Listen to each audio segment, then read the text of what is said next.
राहुल गांधी के लिए महाराष्ट्र में भारत जोड़ो यात्रा एक बड़ी परीक्षा है। दरअसल महाराष्ट्र की सियासत बहुत ही महत्वपूर्ण दौर से गुजर रही है। एक तरफ उद्धव ठाकरे अपनी ताकत बढ़ाने के लिए सहानुभूति के वोट तो चाहते ही हैं, साथ ही साथ में कुछ मजबूत सहयोगी भी चाहते हैं, खासतौर पर तब जबकि उनकी अपनी पार्टी में बगावत हुई है। बीजेपी जैसी पुरानी सहयोगी पार्टी अब उनके खिलाफ खड़ी दिखाई दे रही है। कांग्रेस के साथ में उनके क्या नए समीकरण बनते दिखाई दे रहे हैं। उद्धव ठाकरे एनसीपी और कांग्रेस के साथ में महाविकास अघाड़ी में पहले से दिखाई दे रहे थे। एकनाथ शिंदे इसी का विरोध कर रहे थे। क्या खुलकर उद्धव ठाकरे अब कांग्रेस के साथ में दिखाई देंगे, यानी राहुल की ताकत को उद्धव ठाकरे बढ़ाएंगे और उद्धव की ताकत को राहुल गांधी बढ़ाएंगे? क्या ये समीकरण लोगों को पसंद आएगा? खास तौर पर शिवसेना और बाला साहब ठाकरे के फॉलोअर्स को लेकर अगर यह प्रश्न किया जाए तो देखिए, कुछ कहा नहीं जा सकता है, क्योंकि बगावत से भी लोगों की नाराजगी है, इस बात से भी इनकार नहीं है। जिस तरह उपचुनाव में ऋतुजा लटके को जीत मिली है, उससे उद्धव ठाकरे गुट को एक नई ऑक्सीजन मिली, एक नई ताकत मिली है। लंबे समय बाद कोई जीत है या सेलिब्रेशन का मौका मिला है। बहरहाल लोकसभा सांसद राहुल गांधी के नेतृत्व में निकाली गई कांग्रेस की भारत जोड़ो यात्रा सोमवार की रात नांदेड़ जिले से महाराष्ट्र में प्रवेश करेगी। कांग्रेस से मिली जानकारी के मुताबिक तेलंगाना के कामारेड्डी से यह यात्रा रात करीब 9 बजे महाराष्ट्र में प्रवेश करने वाली है। राहुल गांधी के महाराष्ट्र में दाखिल होने से पहले सवाल तेज हो गया है कि क्या उद्धव ठाकरे राहुल गांधी के साथ यात्रा में खुलकर साथ चलते नजर आएंगे। बहुत महत्वपूर्ण तस्वीरें होंगी ये। तमाम बयानों के बीच फिलहाल इस पर अभी तो सस्पेंस बरकरार है। राष्ट्रवादी कांग्रेस पार्टी के प्रमुख शरद पवार इस यात्रा में 8 नवंबर को शामिल होने वाले हैं, ये तय हो गया है। शिवसेना प्रमुख उद्धव ठाकरे और उनके बेटे पूर्व मंत्री आदित्य ठाकरे के महाराष्ट्र में यात्रा में शरीक होने की संभावनाएं बनी हुई हैं। कांग्रेस ने महाराष्ट्र में इस यात्रा को कामयाब बनाने के लिए जबरदस्त तैयारियां की हैं। राहुल की ये यात्रा महाराष्ट्र में करीब 14 दिनों तक रहने वाली और इस दौरान 15 विधानसभा और 6 संसदीय क्षेत्रों से होकर गुजरेगी। दक्षिण भारत में तो यात्रा पूरी हो गई आज, और दक्षिण भारत की यात्रा को सफल ही कहा जाएगा, लेकिन अब महाराष्ट्र और उसके बाद में उत्तर भारत के राज्यों की महत्वपूर्ण यात्रा की शुरुआत होती है। यानी ये अगला पड़ाव हुआ। दक्षिण की गर्मी को देख लिया राहुल गांधी ने, अब उनको धीरे धीरे उत्तर भारत की ठंड, जैसे जैसे ठंड परवान चढ़ रही है वैसे वैसे उत्तर भारत में उनका प्रवेश होगा। लेकिन इससे पहले बीच का मध्यम मौसम होता है महाराष्ट्र का, न सर्दी न गर्मी। इस वक्त यहाँ पर अपनी यात्रा को निकालेंगे, लेकिन सियासत बहुत गर्माई हुई है। इसीलिए महाराष्ट्र में किस तरह का रिस्पांस मिलता है भारत जोड़ो यात्रा को, इस पर सबकी निगाह बनी हुई है। 7 सितंबर को कन्याकुमारी से शुरू हुई कांग्रेस की ये यात्रा दक्षिण भारत को कवर कर चुकी है। अब तक ये तमिलनाडु, केरल, कर्नाटक, आंध्र प्रदेश, तेलंगाना में घूम चुकी है। सोमवार सुबह तेलंगाना के कामारेड्डी से राज्य में अंतिम चरण में ये आगे बढ़ी और आज देर शाम को यात्रा महाराष्ट्र में नांदेड़ जिले के देगलूर के मदनूर नाका में प्रवेश करेगी। आज एकता मशाल यात्रा महाराष्ट्र में 381 किलोमीटर का भ्रमण करने वाली है। यात्रा को महाराष्ट्र में कामयाब बनाने के लिए प्रदेश कांग्रेस ने भारी तैयारियां की हैं। आज शाम नांदेड़ जिले में पहुंचने के बाद राहुल गांधी और अन्य नेता रात करीब 10 बजे एकता मशाल यात्रा निकालेंगे। महाराष्ट्र में भारत जोड़ो यात्रा कुल 381 किलोमीटर भ्रमण करेगी। ये 15 विधानसभा और 6 संसदीय क्षेत्रों से गुजरेगी। बीमार होने से राहुल के साथ में 1 मील से कम चल पाएंगे पवार। देखिए, शरद पवार का स्वास्थ्य ठीक नहीं है तो वो बहुत ज़्यादा यात्रा नहीं करेंगे, लेकिन सांकेतिक रूप से वो यात्रा में शामिल होंगे। शरद पवार 8 नवंबर को यात्रा का हिस्सा बनेंगे। वो बीमार होने के कारण राहुल के साथ 1 मील से कम का सफर करेंगे। उनका मुंबई के ब्रीच कैंडी अस्पताल में इलाज चल रहा है। यात्रा को देश भर के विभिन्न राजनीतिक दलों और सामाजिक संगठनों का समर्थन मिल रहा है। यह समर्थन दिन ब दिन बढ़ता जा रहा है। महाराष्ट्र में भी एनसीपी और शिवसेना ठाकरे गुट ने इसके महत्व को देखते हुए यात्रा में भाग लेने की सहमति व्यक्त की थी।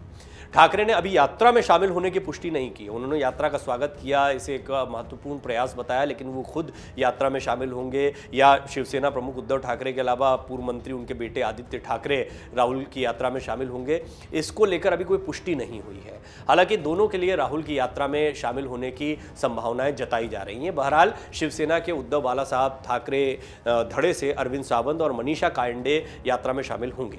भारत जोड़ो यात्रा में महाराष्ट्र के दिग्गज नेता नाना पटोले, बाला साहेब थोराट, भाई जगताप, अशोक चव्हाण समेत कई नेता शामिल होंगे।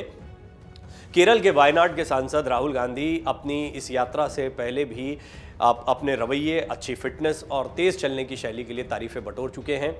महाराष्ट्र आते आते अब उनका जोश जो है वो बढ़ चुका है, तो निश्चित तौर पर अब उनका एक और अंदाज आपको देखने को मिलेगा। अब एक अलग राहुल गांधी आपको देखने को मिल रहे हैं। कांग्रेस का बीजेपी विरोधी दलों को यात्रा में शामिल होने का न्योता पहले ही दिया जा चुका है। चाहे बिहार हो, चाहे महाराष्ट्र हो, तमाम विपक्षी दलों को एक साथ यात्रा में लाना 2024 की तैयारियों के लिहाज से भी महत्वपूर्ण माना जा रहा है। यात्रा के आरंभ से पहले कांग्रेस ने सभी समान विचारधारा वाले राजनीतिक दलों और संगठनों का आह्वान किया था कि वो इस यात्रा का हिस्सा बने। 2024 की लड़ाई के लिए कांग्रेस पार्टी भारत जोड़ो यात्रा के साथ साथ बड़े विपक्षी दलों को भी जोड़ने की कवायद कर रही है। इसके लिए बाकायदा पार्टी की ओर से देश के विपक्षी दलों को भारत जोड़ो यात्रा में शामिल होने के लिए न्योता भेजा जा रहा है। अगले साल कश्मीर में ये यात्रा खत्म होने वाली है और ये बहुत ही महत्वपूर्ण है क्योंकि कन्याकुमारी से कश्मीर तक की यात्रा ये बहुत सबसे बड़ी यात्रा रही है अभी तक की जो राजनीतिक रूप से निकाली गई है। 7 सितंबर को कन्याकुमारी से शुरू हुई थी और अब इसको कश्मीर में ख़त्म होना है। 3570 किलोमीटर की यात्रा है और अभी 2355 किलोमीटर करीब दूरी तय करना बाकी है। अगले साल कश्मीर में खत्म होनी है, शुरुआत में ही अगले साल के। कांग्रेस का दावा है कि ये भारत के इतिहास में किसी भी भारतीय राजनेता की सबसे लंबी पदयात्रा होगी। भारत जोड़ो यात्रा के दौरान राहुल गांधी को अभी तक जनता का भरपूर समर्थन मिला है। अब देखना होगा कि महाराष्ट्र में इस यात्रा को कैसा समर्थन मिलता है, जनता का भी समर्थन और साथ ही साथ में जो समान विचारधारा के दल हैं या बीजेपी के विरोधी दल जो दिखाई दे रहे हैं वो भी क्या उनकी इस यात्रा को हाथों हाथ लेते हैं। और इनमें सबसे बड़ा चेहरा है उद्धव ठाकरे का। उद्धव ठाकरे, आदित्य ठाकरे यात्रा में क्या सांकेतिक रूप से भी शामिल होते हैं। उनकी पार्टी के लोग शामिल हो रहे हैं, उन्होंने समर्थन जताया, लेकिन खुद उनका यात्रा में राहुल गांधी के साथ चलना बहुत बड़ा संकेत दे सकता है। लेकिन इसकी अभी पुष्टि नहीं हुई है, सवाल बरकरार है, क्या उद्धव ठाकरे राहुल की यात्रा में शामिल होंगे।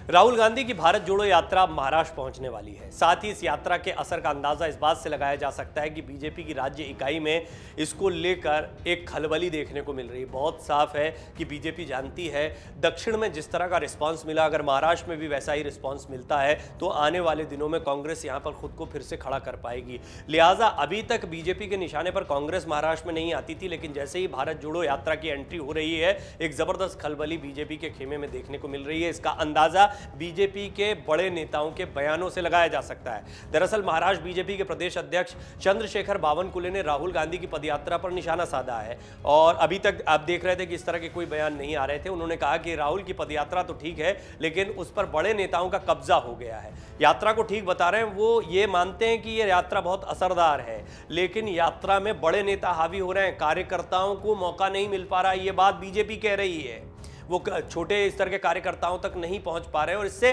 कांग्रेस को नुकसान हो रहा है और कार्यकर्ता दूर हो रहे हैं। सोचिए आपकी बीजेपी इस बात की चिंता कर रही है कि कांग्रेस से कार्यकर्ता दूर हो रहे हैं। उन्होंने कहा कि पार्टी के विस्तार और मजबूती के लिए राहुल ने जोर लगाया, लेकिन यात्रा पर बड़े नेताओं का ज्यादा प्रभाव देखने को मिल रहा है जिससे लाभ के बजाय नुकसान हो रहा है। बावनकुले ने यात्रा को बड़े नेताओं के कब्जे से मुक्त करने की सलाह तक दे डाली। बीजेपी के प्रदेश अध्यक्ष कांग्रेस को सलाह दे रहे हैं। सोचिए बावनकुले पार्टी के संगठनात्मक दौरे के चलते पिछले 2 दिन से ठाणे जिले में है।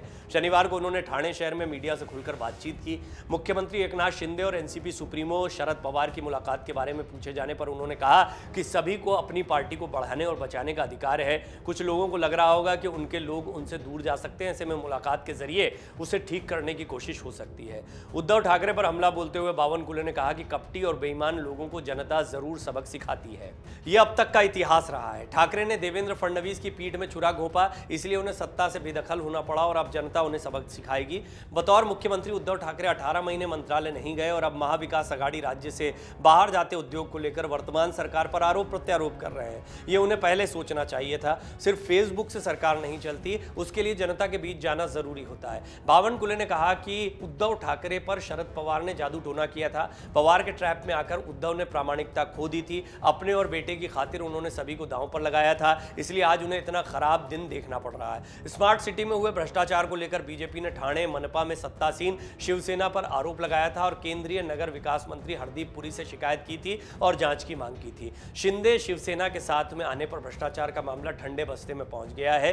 इस बारे में पूछे जाने पर बावनकुले ने टालमटोल जवाब देते हुए कहा कि कोई भी जांच बिना पूरी हुए बंद नहीं होती है। हालांकि इन तमाम बातों के इधर अगर बावनकुले के बयान को देखा जाए तो एक बात साफ हो गई है कि राहुल गांधी की इस यात्रा का असर काफी ज्यादा है और यही कारण है कि बावनकुले ने कहा है कि इस यात्रा को बड़े नेताओं ने कैप्चर कर लिया है। दरअसल इन बड़े नेताओं से उनका तात्पर्य सिर्फ कांग्रेस के बड़े नेता नहीं है, बल्कि शरद पवार और उद्धव ठाकरे जैसे नेताओं पर भी वो निशाना साध रहे हैं, क्योंकि बीजेपी को पता है कि शरद पवार जैसे अनुभवी नेता अगर राहुल गांधी के साथ इतनी बड़ी यात्रा में शामिल होते हैं तो जाहिर सी बात है कि महाराष्ट्र में इसका असर गहरा होगा। साथ ही जिस उद्धव ठाकरे को कमजोर करने के लिए बीजेपी दांव पर दांव चल रही है, वही उद्धव ठाकरे यात्रा के जरिए अपने आप को काफी मजबूत कर लेंगे और इसकी वानगी दशहरा रैली में देखने को मिली थी। दशहरा रैली में बड़ी तादाद में कार्यकर्ता और समर्थक उद्धव के साथ भी जुटे थे।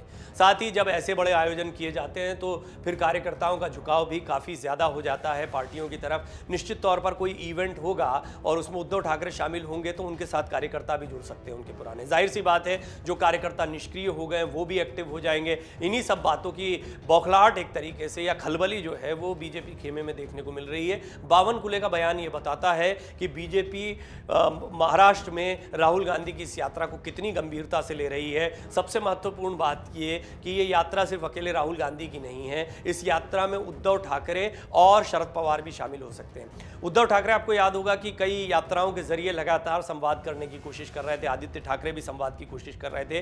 क्या वो अपने इस प्रयास को, इस बड़ी यात्रा से, जिसको पहले से ही हम देख रहे हैं कि दक्षिण भारत में अच्छा रिस्पांस मिला है, महाराष्ट्र में कांग्रेस ने जमकर इस पर काम कर रखा है, तो निश्चित तौर पर इसका कुछ ना कुछ फायदा उद्धव ठाकरे, शरद पवार को भी मिल सकता है। देखना होगा उद्धव कितना खुलकर सामने आते हैं, लेकिन निश्चित तौर पर बीजेपी इस पूरी यात्रा को महाराष्ट्र में बहुत गंभीरता से ले रही है। डाउनलोड करें अमर उजाला ऐप और पाएं खबरें लगातार। अगर आप ये वीडियो YouTube पर देख रहे हैं तो हमारे चैनल को सब्सक्राइब करें और बेल आइकन को दबाना ना भूलें। अगर आप Facebook पर ये वीडियो देख रहे हैं तो हमारे पेज को लाइक करें।